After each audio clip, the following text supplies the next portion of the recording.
concepto central que vamos a ver es el del dinero.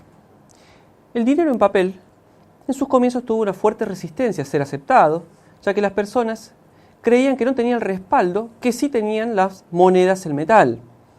De a poco, el dinero en papel fue aceptado por las personas y pasó a ser utilizado como medio de pago. En la actualidad vemos que el dinero papel de a poco va desapareciendo para darle lugar al denominado dinero electrónico, es decir, hoy todas las transacciones o la mayoría de ellas se pueden realizar vía electrónica sin la necesidad de estar intercambiando este dinero en papel. Veamos el siguiente video donde se muestra una pequeña historia del dinero.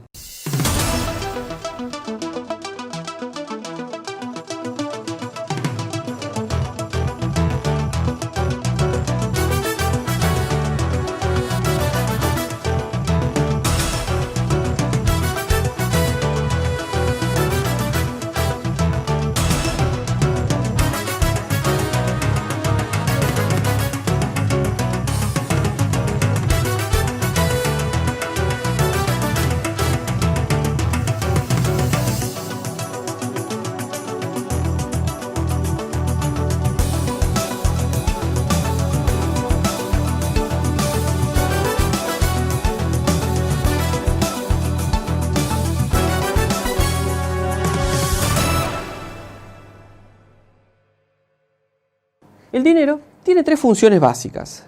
La primera de ellas es comunidad de cuenta, en el sentido de que todos los bienes pueden ser expresados en dinero. La segunda función es que el dinero puede ser utilizado como medio de pago, en el sentido de que me permite realizar las transacciones comerciales correspondientes. Es decir, yo puedo comprar un bien o servicio intercambiando por ello el dinero correspondiente. Por último, el dinero tiene como función ser depósito de valor. En este sentido, el dinero es intertemporal, permitiéndome realizar operaciones de ahorro y de deuda. Veamos ahora cómo se compone el balance de un banco central. Como toda empresa, el Banco Central tiene activos y tiene pasivos. Dentro de los activos del central encontramos el oro y divisas, los títulos públicos o bonos y los redescuentos. Los redescuentos son los préstamos que el Banco Central realiza a los bancos comerciales. El pasivo del Banco Central es el circulante monetario, es decir, el efectivo, los billetes que están circulando en una economía que están en poder del público. Y a su vez también está compuesto por las reservas voluntarias que tienen los bancos comerciales. Por otro lado, otro componente del pasivo son las reservas legales, es decir, son los depósitos que el Banco Central obliga a que tengan como reserva los bancos. La suma de esos tres componentes del activo me da justamente el total del activo, es decir, son los derechos del Banco Central, y la suma total del pasivo es la base monetaria. Veamos ahora qué sucede si el Banco Central compra dólares. Por ejemplo, los operadores de comercio internacional, los exportadores liquidan divisas, con lo cual el Banco Central adquiere esos dólares. De esta manera lo que está haciendo el Banco Central es incrementar su activo. Está ingresando divisas al activo del Banco Central. Y a su vez está aumentando la base monetaria. Es decir, se genera un aumento en la cantidad de billetes disponibles en esa economía. Pasemos ahora a ver un ejercicio de creación de dinero. Tenemos los siguientes datos. Efectivo 40.000, el encaje legal es de 0,2, es decir, el 12% de los depósitos. Los depósitos son de 80.000 y las reservas voluntarias son de 60.000. Comencemos calculando la base monetaria. La base monetaria es igual al efectivo más las reservas. El efectivo, como vemos en el ejemplo, es de 40.000. Y a su vez tenemos reservas voluntarias y reservas legales. Las reservas legales surgen del encaje legal que determina el Banco Central. En este caso es del 12% de 80.000. Las reservas voluntarias son de 6.000. La base monetaria va a ser de 55.600. Calculemos ahora el multiplicador monetario. El multiplicador monetario es igual al cociente entre el efectivo sobre los depósitos más 1, dividido el coeficiente de efectivo de depósitos más el coeficiente de reservas a depósitos. En este caso el coeficiente de efectivo a depósitos es de 0,50, que significa que por cada peso depositado existen 50 centavos en efectivo. El coeficiente de reserva a depósitos es igual a 0,195, lo cual significa que por cada peso depositado existen 0,195 centavos en reserva. En este caso el multiplicador monetario es igual a 2,1583. La oferta monetaria, por último, va a ser la suma del efectivo más los depósitos. O bien se puede calcular como el multiplicador monetario por la base monetaria. Ambos cálculos me tienen que dar el mismo valor. En este caso, el valor es de 120.000 pesos.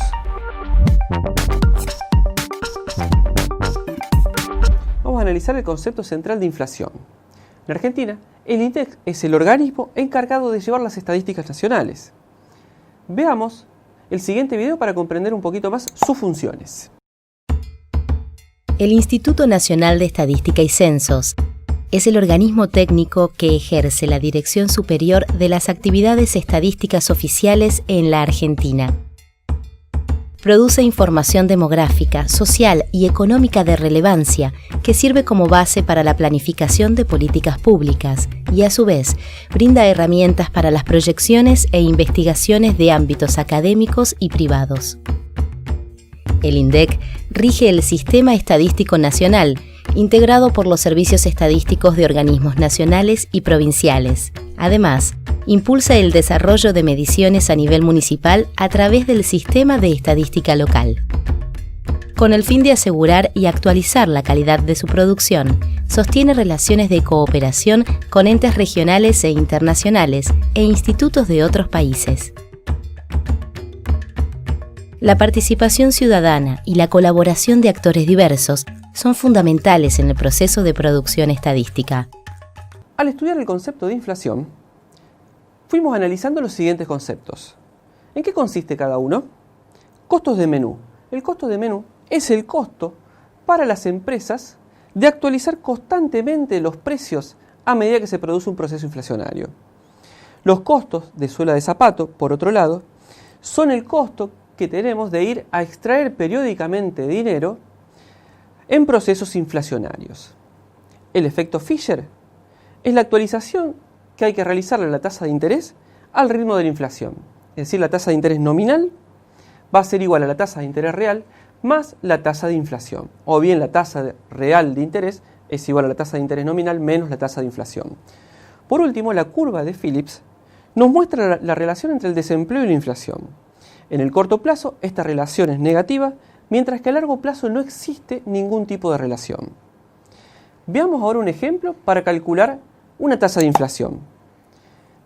Tenemos la siguiente información de una economía hipotética en la cual se producen 3 bienes y tenemos diferentes niveles de precio para 3 años a considerar, 2016, 2017 y 2018. Vamos a tomar como base el año 2016. En este caso, tenemos que calcular el índice de precios al consumidor para los años 2016, 2017 y 2018. Como primer paso, calculamos el valor de la canasta del 2016 a precios del 2016. En este caso, el cálculo sería el siguiente. Para el bien A, el precio es 105 y se comercializan 30 unidades. Para el bien B, el precio son 45 pesos y se comercializan 20 unidades. Y por último, para el bien C, el precio es de 25 y se comercializan 59 unidades. La suma de estos 3 productos nos da un valor de 4.775. Es decir, ese es el valor de la canasta de bienes para el año 2016 a precios del año 2016. Ahora calculemos esa misma canasta del año 2016 a precios del año 2017 y a precios del año 2018. Realizando los cálculos correspondientes vemos que los valores son 5.695 y 6.031. Ahora vamos a pasar a calcular justamente los índices de precios al consumidor. Estos se calculan de la siguiente manera. Tenemos en cuenta el valor de la canasta del año 2016 a los precios correspondientes, o sea, si es para el 2016 va a ser para el valor a los precios del año 2016, si es el 2017, el valor de esa canasta a los precios del año 2017, dividido el valor de la canasta de bienes del año 2016 a los precios del año 2016. Para el año base siempre es igual a 100 y para los otros años va a ser para el 2017 119,77, para el 2018 126,83. Para calcular la inflación se calcula como una tasa de crecimiento común, normal. Entonces va a ser el valor actual dividido el valor anterior menos 1 por 100. Para el primer caso, la inflación entre el año 2017 y 2016 es del 19,77% y la inflación para el año 2018 y 2017 es de 5,89%.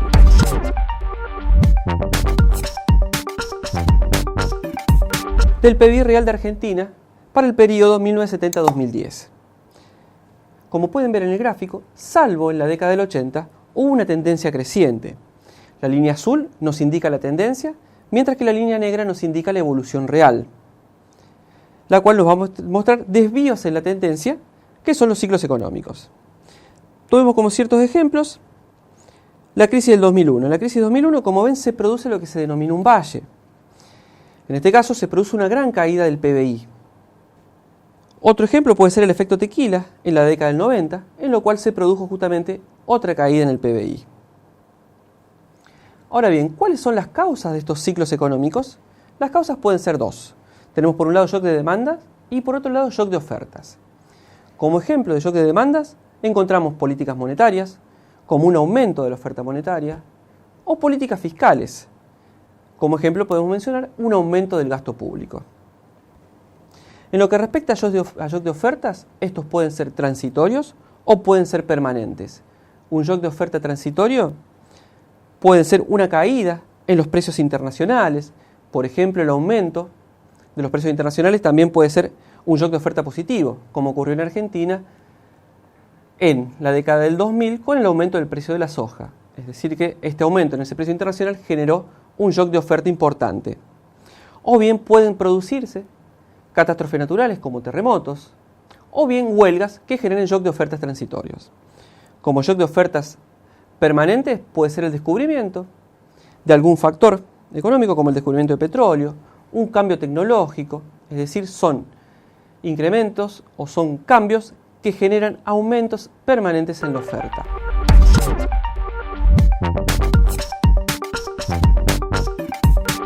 Para ello vamos a suponer la siguiente función de producción asociada a un factor de producción, en este caso el capital.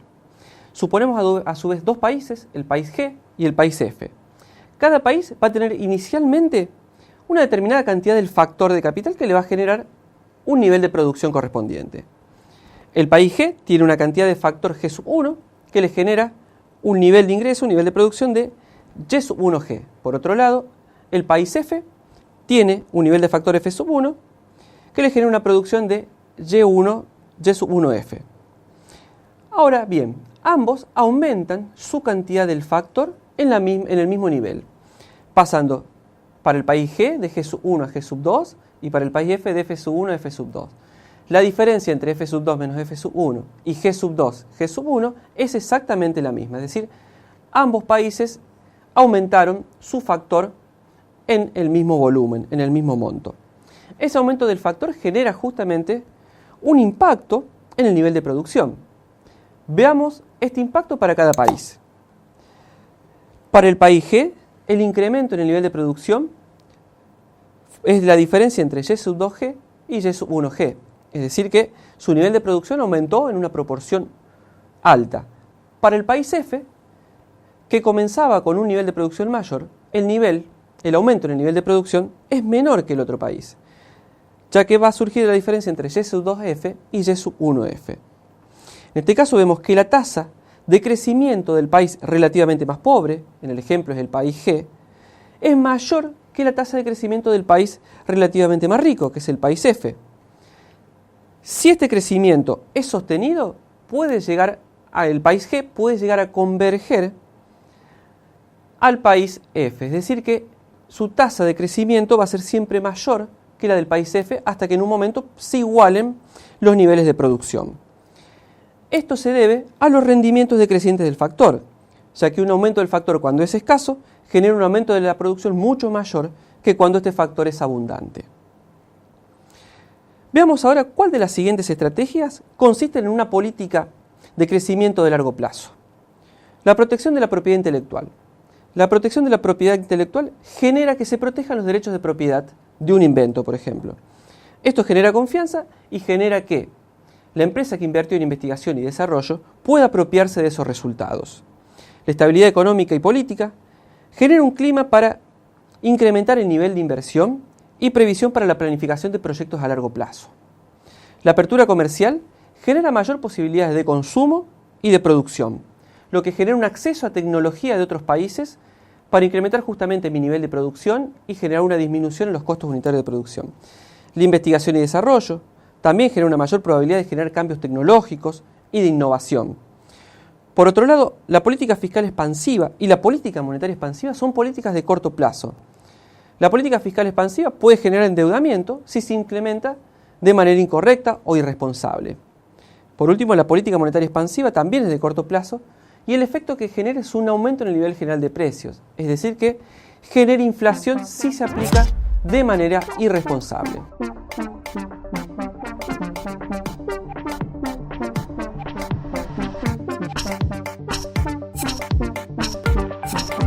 Usted es responsable de la empresa Ingaramo Sforzini S.r.l., dedicada a la producción y comercialización de equipo ventilatorio de uso médico en terapia, anestesia y emergencia. La idea de Ingaramo Sforzini nace de una oferta casual en el año 1986 que le hace la incipiente empresa Villa Equipamientos a Juan Sforzini de armar en conjunto la primera ambulancia de Salta.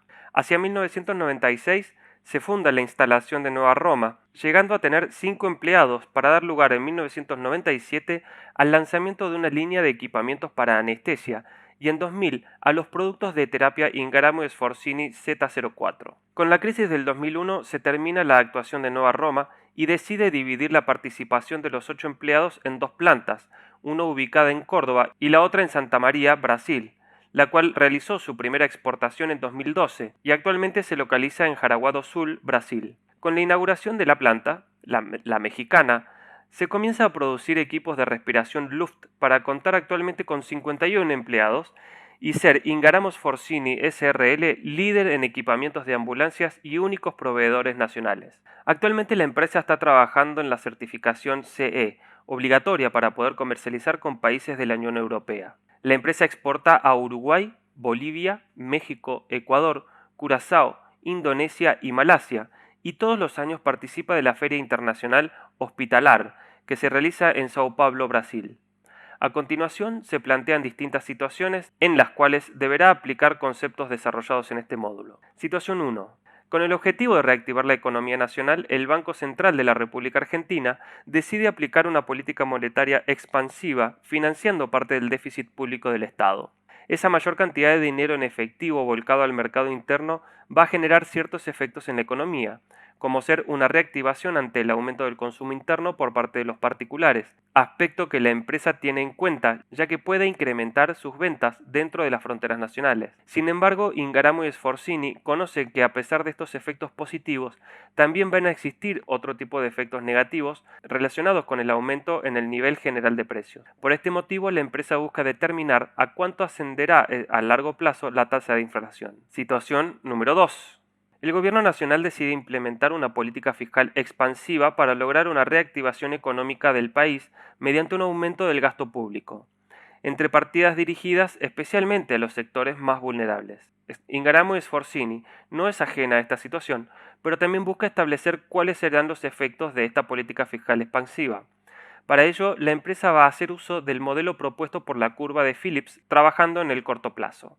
Situación número 3. El Gobierno Nacional decide, en su afán por incrementar el nivel de actividad económica y poder escapar de la recesión imperante en el país, disminuir la presión fiscal a las pymes, como Ingaramo Sforzini S.r.l. Sin embargo, la empresa quiere analizar, mediante la curva de Phillips, cuáles van a ser los efectos a largo plazo de esta política económica aplicada por el gobierno argentino. A continuación, y según el caso planteado, se plantean las interrogantes. A través de un minucioso análisis, Ingaramo Sforzini S.r.l. obtuvo la información en relación a los diversos agregados monetarios. ¿A cuánto asciende la oferta monetaria de Argentina en función de esa información? Ingaramo Sforzini S.r.l. necesita determinar ¿a cuánto va a ser igual el nivel general de precios? Aplicando el modelo de la teoría cuantitativa del dinero, sabiendo que la oferta monetaria es de 280.000 pesos, la velocidad de circulación del dinero es 5 y el nivel de producción es 40.000. En relación a la aplicación de la política fiscal expansiva, ¿qué efectos va a producir en el corto plazo en términos de tasa de inflación y de tasa de desempleo el país? Esto permitirá a Ingaramo Sforzini tomar las medidas estratégicas necesarias para no ver socavado su beneficio económico. Con la aplicación de la política fiscal expansiva y teniendo en cuenta el modelo brindado por la curva de Phillips en el largo plazo, ¿cómo está determinada que esta situación va a afectar a la economía argentina y a Ingaramo Sforzini en particular? Para resolver esta actividad tuviste en cuenta, la empresa conoce que la cantidad de dinero u oferta monetaria del país comprende no solo el efectivo, sino también los depósitos que se encuentran en los bancos y en otras instituciones financieras a los que se puede acceder fácilmente y que pueden utilizarse para comprar bienes y servicios. A su vez, también se tiene el dato de que no existen reservas voluntarias por parte de los bancos comerciales. El aumento en la oferta monetaria genera un exceso de oferta de dinero. El público trata de deshacerse del exceso no deseado comprando bienes, prestando dinero o depositando en los bancos. Como consecuencia, se eleva la demanda de bienes y servicios en la economía, y como la producción no se altera por cambios monetarios, resulta el aumento de precios.